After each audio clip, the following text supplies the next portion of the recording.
E ad Adrano proseguono le iniziative culturali nell'ambito della rassegna estiva a Palazzo Bianchi, esposte le opere di vari artisti nella manifestazione Art Festival International. Sentiamo.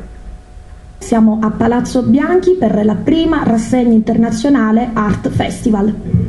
Allora, Sindaco, parliamo anche di questa sensibilità mostrata nell'inaugurare quelle che sono delle festività puramente dal carattere religioso e culturale con una manifestazione di carattere artistico.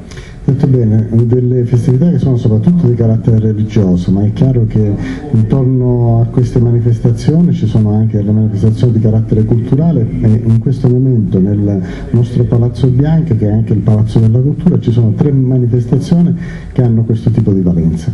Un grazie particolare all'Art Center, questa associazione che ormai da mesi ci propone delle iniziative culturali per far conoscere gli artisti locali, non solo come pittori ma anche come poeti, e ci danno in questa occasione anche la possibilità di conoscere quelli che sono i monumenti e le bellezze di Adrano. Quindi questo penso che sia un messaggio positivo che va trasmesso a tutti i cittadini.